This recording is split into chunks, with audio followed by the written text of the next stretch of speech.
Molo Sanbonani, hello, how's it? Good morning, good morning, good morning on this, the Thursday edition of Vuka Nazo, your morning news analysis show here on the Big Daddy Liberty Show. My name is Sihle Ngobese, aka Big Daddy Liberty. Remember, if you want to get in touch with us and if you want to pledge some support towards the show, 100 Rand a month, you can do that on our website at www.bigdaddyliberty.com. And also, all our details in terms of contacting us on social media are in the descriptor of this video. Now, with that being said, how about we get straight into the news? All right, we begin in Cape Town, of course, where just on the southern suburbs, you'll remember that River Club development, a multi-billion rand complex that was set to house the headquarters for Amazon, who are looking to invest in South Africa, looking to set up shop here in South Africa. That investment had been effectively for a while placed on hold after a grouping who named themselves the Observatory Civic Association, which claimed to represent so-called First Peoples, that's the Nama, the Khoi, the San, etc., had approached the court back in just before March, of course, asking the courts to halt this development until, as it put it, they were consulted as First Peoples. Why? Because they claimed that the site in which this development was being built on had religious and heritage significance for them as First Peoples. Now, you'll remember back in March that Judge Patricia Goliath of the High Court in the Western Cape had actually granted that particular interdict against this development, placing in limbo a multi-billion rand investment that had created not only jobs but spurred economic development in that area. Indeed, a complex development which was multifaceted. On the one hand, office blocks, bringing in massive investments from Amazon and the like, and of course creating housing opportunities both for the lower income groups and the higher income groups in that area. Therefore, an economic boom was placed potentially at risk because of this interdict. Now, this interdict itself was fraught with contradictions, where some groupings of the Nama, the Khoi, the San, indicating that actually they're not being represented and are not represented by this observatory civic organization, questioning the very merits of the said representation. So even amongst that own grouping, if you will, there was a lack of clarity as to whether the interdict itself was serving the very people it claimed to serve. Now, that issue aside, the developers of this particular site had actually approached the courts to appeal that judgment and successfully getting the opportunity to lodge an appeal, therefore suspending that initial judgment that stopped them from doing work. And on that basis, they continued working on that site. Now, the latest was that the OCA, or the Observatory Civic Organization, seeing the work continue, then approached the court once again, asking for an urgent interdict to stop or halt this work. Now, the judge, this time a Judge Mohwaji Dolamo, my apologies if I'm not pronouncing that correctly, actually ruled that the application is not urgent and therefore they can wait for their court dates, which will be heard in October. Work, therefore, thankfully, and I say thankfully for a reason, continuing. Now, why do I say thankfully as I wrap up? South Africa already has a reputation of being a difficult country to invest in, a country that chases away foreign investment. Why? Because politicians and the political elite and those who are aligned to politicians are seen to not honor, respect, on the one hand, foreign investment, and on the other hand, property rights, as is the case in this story. A protracted legal battle over an investment that is currently underway simply would not bode well for any other investor who wanted to come into this country and to plow money, create jobs, and to create value. So from my perspective, as I look at this issue, let it play out in court. Absolutely. I'm not taking an issue with one side or the other.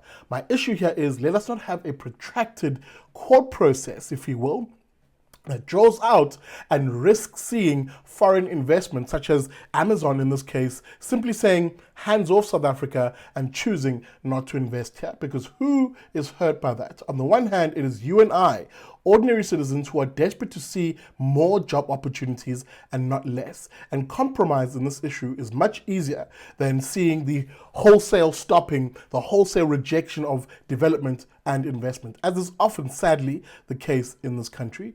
More investment, more market development, or more market options, pardon me, are better for this country as opposed to less. All right, I take you now just with a little bit of feedback on that issue of the Pongola truck collision that saw 20 people's lives snuffed out by the reckless and irresponsible action of a truck driver who, wow, I mean, you remember the incident, the truck driver illegally overtaking at speed over a double barrier line where he shouldn't be overtaking, and indeed plowed into that vehicle that saw, as I said, 20 people dead, 19 of whom were school kids. Feedback on this is the Road Traffic Management Corporation coming out quite strongly and saying, actually, aside from just the driver, the owners of these trucks can also be held liable for the negligence of their drivers. You'll remember in the previous episode of Vuka Nazo, where I questioned, for example, this driver in the Pongola accident only facing a charge of culpable homicide. And I asked, is that enough insofar as creating a necessary culture of accountability in a trucking sector, by the way, if you remember yesterday's episode, which is artificially blown up and manipulated to be the size that it is by bad policy, by greedy politicians who've destroyed rail in order to artificially prop up trucking in this country. If it is going to be as big as it is, and it shouldn't, we should revert back to rail. But if trucking is going to be as big as it is and be the menace that it is, well, then accountability needs to be front and center. And people need to face hard prison time for negligence and bad behavior. People should be held accountable if they're in this industry. The Road Traffic Management Corporation is right to come out in this particular regard. In fact, they had this to say in a piece in EWN. The Road Traffic Management Corporation said that it was aware that trucks had been involved in a few accidents this year. A few, they say, anyway. The corporation urged truck owners to ensure that their staff drove with caution, or else they would be held accountable for accidents. The RTMC's spokesperson, that's a one Simon Zwane, said that they would enforce and control road laws consistently to curb the number of truck accidents in the country, end of quote.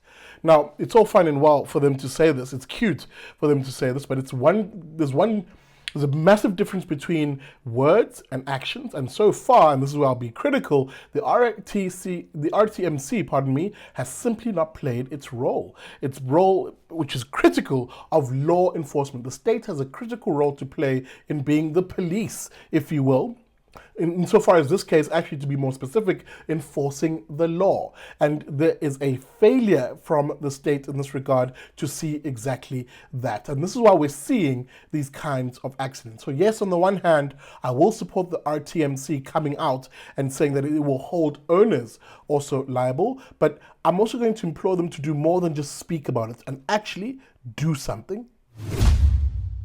All right, we end the episode of Vuka Nazo here with this final story, a good news, if you will. I mean, good news for a change. The Hawks in Gauteng arresting a 53-year-old man who's alleged to be smuggling stolen vehicles across the border. Now, I raise this issue because you know me, I've been very strong on the issue of securing our borders in this country. It is a function, that is, secure borders of law, upholding the rule of law. Secure borders are integral in that regard because it helps stymie some of these crimes that we often see develop. Now, if you live in border towns in this country, you'll know there's already a massive issue of vehicles being stolen by these criminal syndicates, especially high-value bakkies and so those sort of vehicles, where it's become almost a risk to own those cars, especially in northern KZN. It's become an actual hazard to your life and liberty and limb, if you will, to own these vehicles. So law enforcement desperately needed and indeed should be encouraged when they have these wins such as these. Now, this story I read in News 24, which broke it, and I said it is good news insofar as it reads as follows.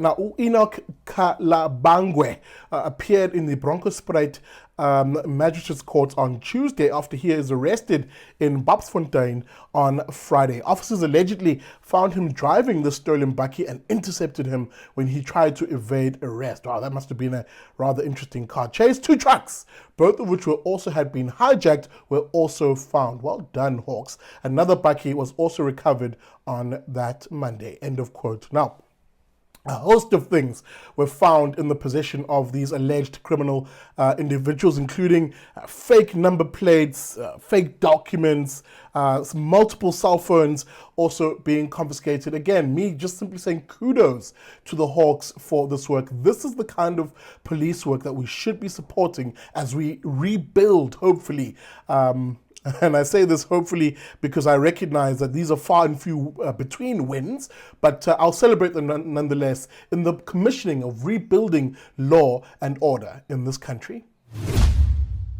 All right, folks, we'll wrap it up here today. I hope you enjoyed this episode. Hey, if you have any news suggestions, please pop them to me. Make sure you find me on my social media. All of those details are in the descriptor of the video. And of course, find us on our website at www.bigdaddyliberty.com. And of course, if you're watching this broadcast on YouTube in particular, do me a solid favor, subscribe to the channel, hit that bell notification so that you're notified every weekday from 7 a.m. when Vuka Nazo is on your screens. Happy Thursday, and I'll see you tomorrow.